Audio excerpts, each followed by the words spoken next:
Sedulur papat limo pancer. Mungkin yang Jawa pasti pernah dengar istilah ini. Jadi kita itu punya 4 saudara. Dan ada pancer. Pancer itu pusat. Pusat itu ya diri kita sendiri, ini pancer namanya. Jadi begitu kita lahir ke dunia, itu kita punya 4 saudara. Yang pertama kakang kawah namanya. Ini sebenarnya simbol dari ketuban. Ketuban itu waktu di perut ibu dia melindungi kita.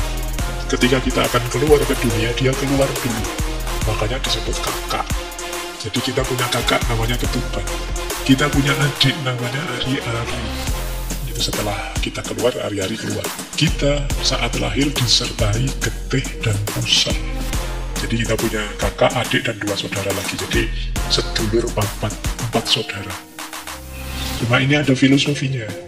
Ini hubungan dengan unsur dalam diri kita. Kakang kawah mewakili unsur air. Adik ari-ari mewakili unsur tanah. Getih atau darah mewakili unsur api. Pusar mewakili unsur angin. Ini agak filosofis ya. Ini sebenarnya konsepnya Sunan Kalijogo. Beliau punya konsep sedulur papat limo pancer. Mungkin yang Jawa pasti pernah dengar istilah ini ya. Jadi kita itu punya 4 saudara. Dan ada pancer. Pancer itu pusat. Pusat itu ya diri kita sendiri. Ini pancer namanya. Nanti ini ada hubungannya dengan guru sejati. Jadi begitu kita lahir ke dunia, itu kita punya 4 saudara. Yang pertama kakang kawah namanya. Kakang itu kakak. Kawah itu ya kawah. Ini sebenarnya simbol dari ketuban. Ketuban itu waktu di perut ibu dia melindungi kita. Ketika kita akan keluar ke dunia, dia keluar dulu. Makanya disebut kakak. Jadi kita punya kakak namanya ketuban. Kita punya adik namanya ari-ari. Itu setelah kita keluar, ari-ari keluar.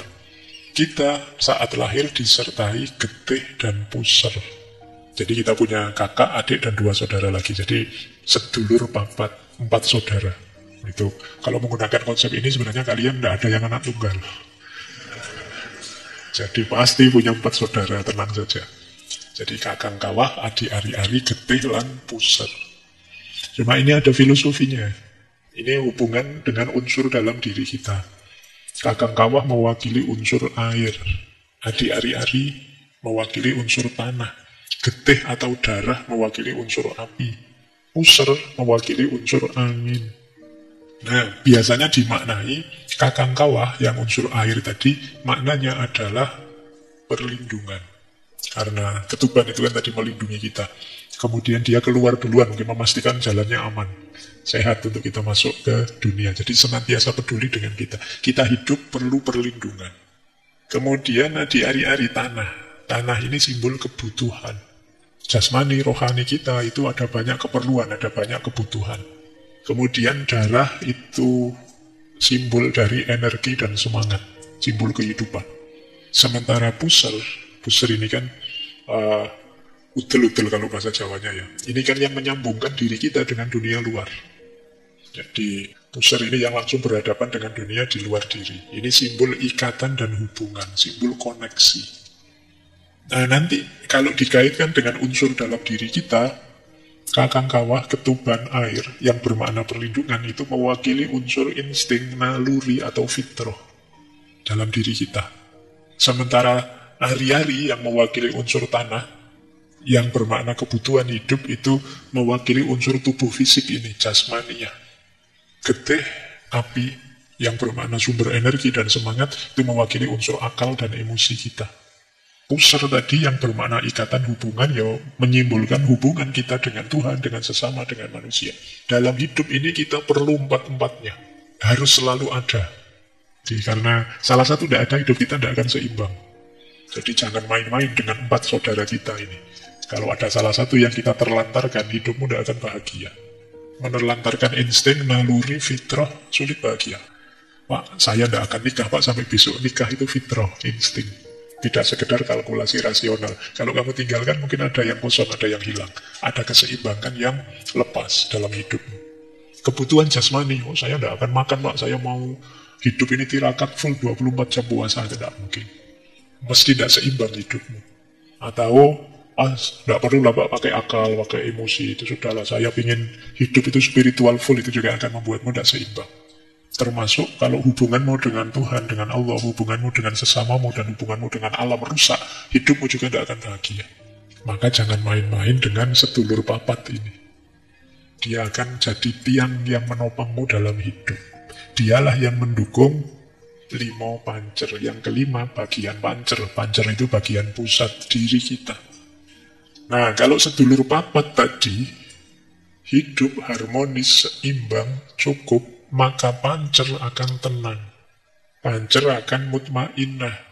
Kalau pancernya mutmainnah, guru sejati akan hadir, bisa membimbing. Karena di situ batin kita jernih. Ya, jadi ini hubungan antara guru sejati dengan diri kita sebenarnya, yang oleh Kanjeng Sunan Kalijogo disimbolkan dengan sedulur papat 5 pancer. Ya, ini simba-simba kita mikirnya sampai sedalam ini tentang diri kita.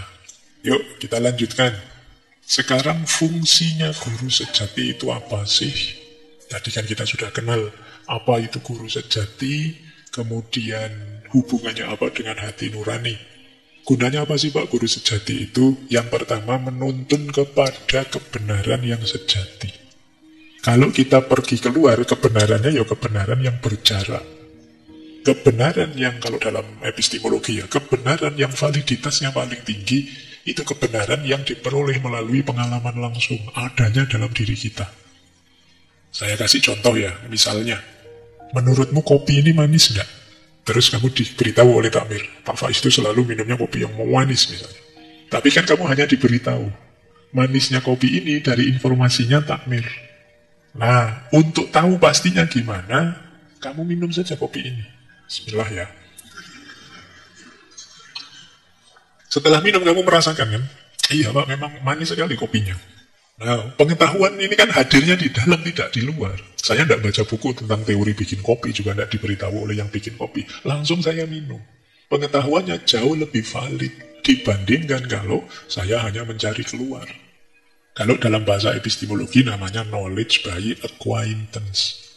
Inilah kenapa dulu Imam Ghazali memutuskan bahwa pengetahuan paling valid itu adanya di tasawuf. Kenapa? Karena tasawuf itu olah batin sisi dalam diri kita. Kedekatan dengan Tuhan itu melalui rasa, tidak melalui kitab, tidak melalui ceramah. Dijalani, dirasakan langsung. Validitasnya menurut Imam Ghazali paling tinggi. Panca indera bisa salah, akal juga bisa keliru, tapi begitu ngalami sendiri langsung, kita bantahnya sulit. Begitu saya bilang, Pak Faiz tahu dari mana kok kopinya pahit? Saya minum langsung. Kamu bantahi susah kan? Tapi kalau saya cuma bilang, kata takmirnya begitu. Oh, cuma kata takmir, Bang, masuk. Kalau nggak terlalu manis gimana? Kalau takmirnya salah gimana sih? Tapi begitu saya bilang, saya ngalami langsung kok, kita bantahi susah. Kamu dinasihati temanmu, Mas, nggak usah pacaran dulu, kuliahnya nanti terganggu loh. Terus temanmu tanya, emangnya kamu pernah pacaran? Nggak pernah. Oh, kan nggak dipercaya nasihatmu kan? Gitu loh. Tapi kalau yang nasihatnya kamu, emangnya kamu pernah? Iya, saya ngalami sendiri. Saya kuliah terus pacaran sampai semester 14, sudah lulus sekarang. Nah, temanmu percaya, kenapa? Kamu ngalami langsung. Jadi kebenaran yang dialami langsung, kebenaran yang sumbernya dalam diri, itu validitasnya dipandang jauh lebih tinggi daripada kebenaran yang berjarak. Materi malam hari ini yang saya sampaikan ini masih materi yang berjarak. Kalian bisa ya, bisa tidak. Tapi nanti kalau ngalami langsung, misalnya kalian merasakan bisikan hati nuranimu yang itu pancaran dari guru sejati, kamu akan lebih mantap. Iya ya, memang kadang-kadang hati saya itu bilang apa, menyuruh ini, nyuruh itu. Yang kadang-kadang saya merasa tidak terlalu suka, karena saya inginnya enak. Tapi kok dia inginnya yang benar. Nanti kalian ngalami langsung. Jadi, guru sejati menuntun kita ke kebenaran yang lebih sejati. Yuk, kalau dalam epistemologi Islam, ke aspek yang hakul yakin, yang tidak sekedar ilmu yakin maupun ainul yakin. Ilmu yakin itu kalian tahunya dari buku-buku, dari informasi-informasi, itu ilmu yakin. Kalau ainul yakin itu kalian melihat sendiri sih, tapi belum mengalami. Kalau hakul yakin itu ngalami langsung. Kalian belajar kitab tentang sholat, itu ilmu yakin. Kalian lihat orang sholat, itu ainul yakin. kalian sendiri yang sholat dan merasakan apa dan bagaimana rasanya seperti apa sholat itu, itulah hakul yakin. Jadi karena merasakannya dalam diri kita yang paling dalam. Oke, jadi ini materi ini kalau dicari nanti ada di materi epistemologi. Yang kedua, guru sejati itu penyaring untuk kita memutuskan mana baik, mana buruk. Seperti tadi loh, hati nurani kita, kalau kita milih yang buruk, dia akan memberontak. Dia akan tenang, nyaman, begitu kita milih yang baik. Nah, ini kok bisa begitu Pak? Yang nuntun guru sejati, dalam tanda petik. Jadi yang mengarahkan memang guru sejati, unsur cahaya, unsur ilahiyah dalam diri kita.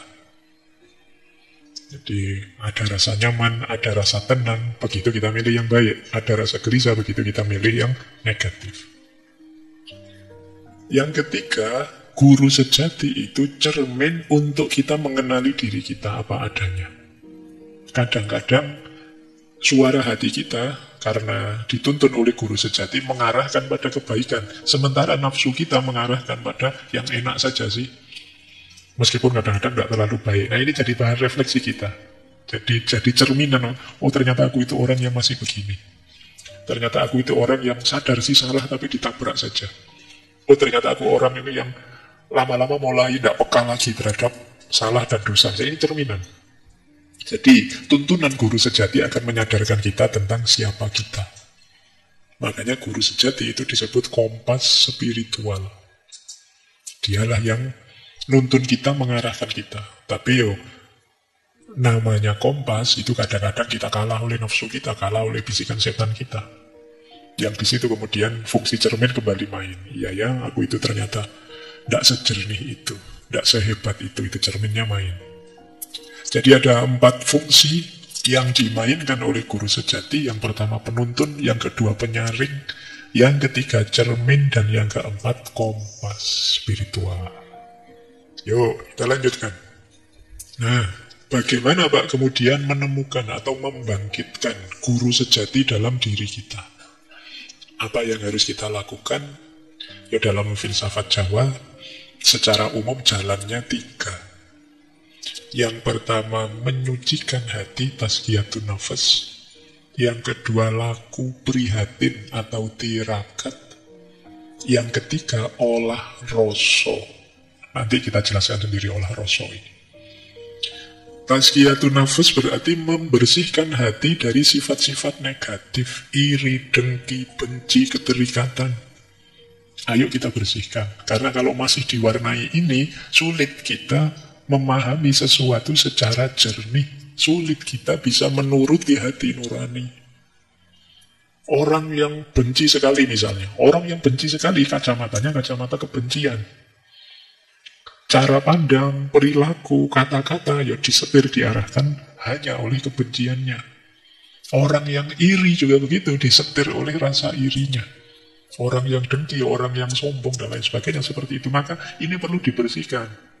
Karena karakter negatif tadi jadi titik gelap dalam hati nurani. Kalau dia jadi titik gelap, ya dia tidak bisa nanti pada akhirnya memantulkan suara dari guru sejati. Jadi memantulkan cahaya ilahi dalam dirimu. Jalan pertama, tazkiyatun nafas. Kalau istilahnya tasawuf, takholli. Bersihkan diri dulu. Ya. Caranya gimana Pak? Ya tobat. Yang salah-salah direvisi. Yang keliru-keliru diluruskan. Jalan kedua, tirakat atau prihatin. Orang Jawa kadang menyebutnya topo. Apa isinya? Mengendalikan diri, melatih kesabaran, menjaga hati dari godaan dunia, ini prihatin. Puasa, mengurangi makan, mengurangi tidur, ini laku prihatin. Bukan berarti karena tidak mampu, ya karena memang ingin melatih diri. Nah, alhamdulillah kan kalian kadang-kadang kan sudah tirakat karena memang tidak punya saja. Tidak apa-apa kan sekalian tirakat sudah, sekalian prihatin. Pak saya itu, uang saya kadang cukup, kadang tidak sampai akhir bulan. Ya sudah, nawa itulah sekalian tirakat sudah dalam hidup. Bisa pengerti nanti sakti kamu. Jadi, ya memang ini jadi salah satu jalan. Untuk apa? Melatih pengendalian diri, kita perlu banyak latihan tirakat.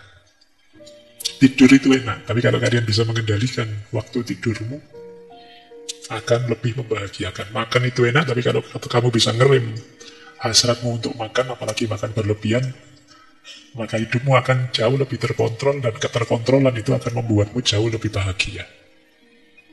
Itu kan rahasianya. Kenapa sih Rasulullah itu bilang, makan saat lapar, berhenti sebelum kenyang.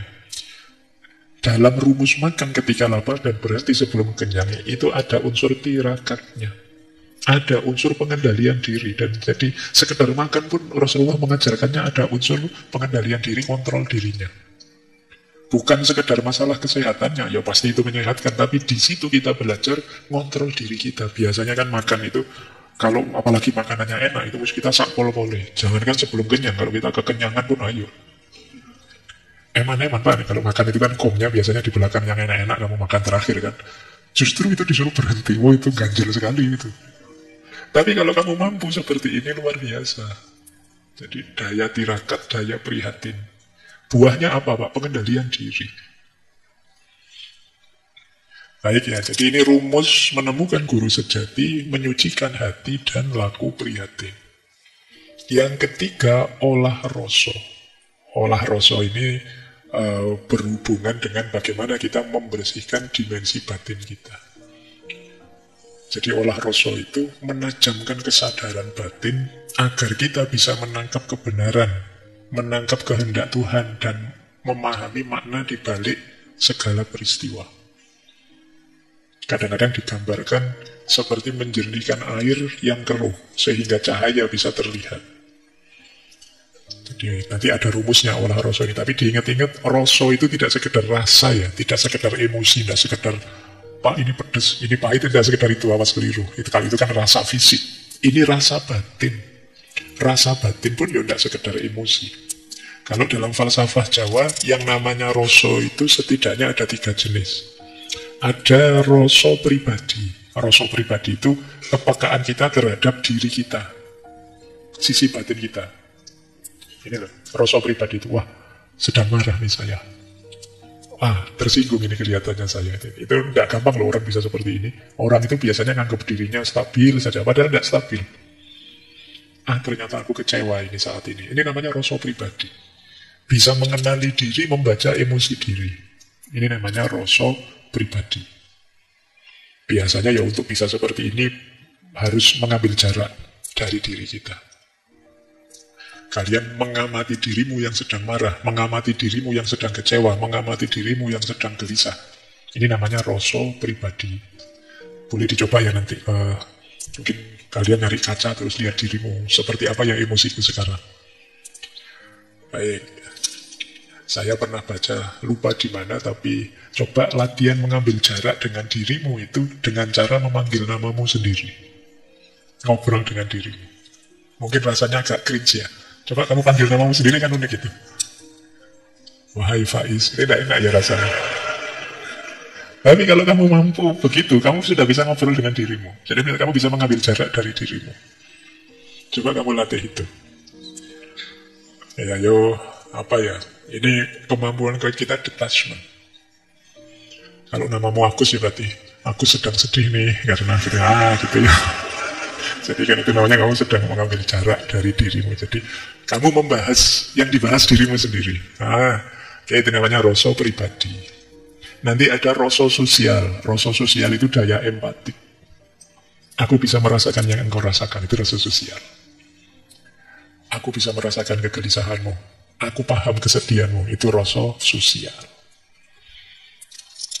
Nah, kali ini sebenarnya tidak di rasa pribadi, di rasa sosial. Tapi guru sejati itu rasa ilahi.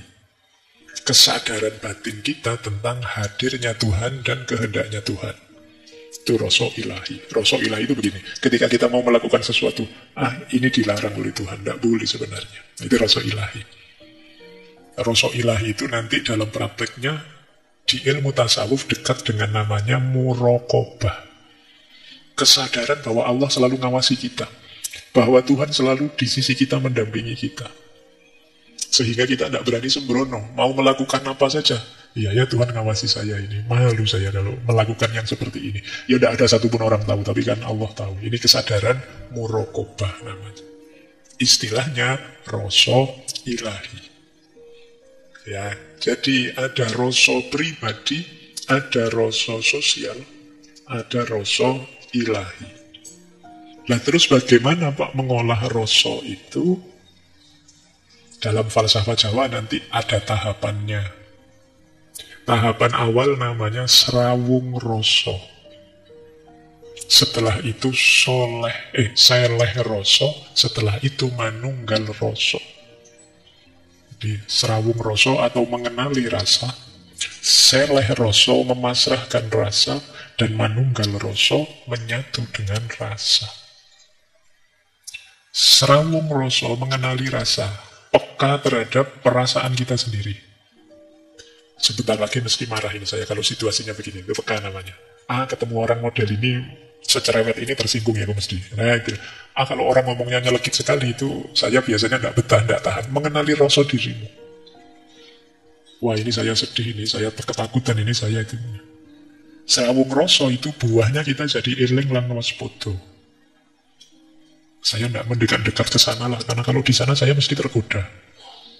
Saya agak menjauh dari teman yang itu, karena toksik sekali. Saya mesti terpengaruh jadi misuh-misuh.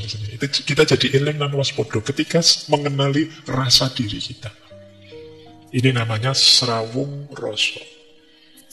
Langkah selanjutnya setelah kenal apa? Seleh rasa. Seleh rasa itu kita ikuti iramanya. Kita terima diri kita yang sedang marah, kemudian biarkan dia hadir, kemudian kita ambil jarak. Kalau memang perlu diperbaiki, kita perbaiki. Itu namanya seleh rasa. Jadi pasrah. Iya sih, saya sedang marah. Iya sih, saya sedang sedih. Ini namanya seleh. Diakui. Tapi tidak terikat di situ. Terus kita hayati, pada saatnya kita lepaskan. Ini namanya seleh. Jadi kalau di Jawa ada peribahasa wong salah kudu seleh. Seleh pasrah, iya ini salahku dan akan aku lepaskan, aku perbaiki. Namanya seleh rasa. Jadi setelah serawung rasa kita kenali, kita terima, kemudian kita lepaskan. Setelah dilepaskan yang terjadi apa? Nurani kita, kolbu kita jadi bersih. Kalau sudah bersih, saatnya guru sejati tadi hadir. Masuk dalam diri kita. Nanti di situ ada istilah manunggal rasa. Karena guru sejati pasti mengarahkan ke yang baik-baik. Saatnya kita bersatu dengan rasa kita yang baik-baik tadi. Ada istilah nyawiji rasa. Kita bersatu dengan rasa ilahiyah. Ini nanti ada yang menggambarkan proses ini semacam manunggaling kawula Gusti. Tapi dengan definisi yang tidak sama persis dengan Al-Hallaj dan kawan-kawan. Jadi manunggaling kawula Gusti di sini bersatunya kehendak Tuhan dengan kehendak kita sebagai manusia. Yang kita inginkan itu, yaitu yang diinginkan Tuhan. Itu namanya kita sudah manunggal berarti. Kita sudah nyawiji. Allah menginginkan kita jujur dan kita juga senang kalau melakukan kejujuran. Itu berarti kita sudah bersatu. Allah menginginkan kita taat dan kita gembira menjalankan ketaatan itu. Kita juga ingin taat. Bersatu sudah nyawiji rasa, manunggal rasa. Jadi setelah serawung kita seleh, kita jernihkan diri, setelah jernih kita bersatu. Hadirnya Tuhan dalam bentuk kebaikan-kebaikan melalui hati nurani. Itu yang disebut manunggal rasa.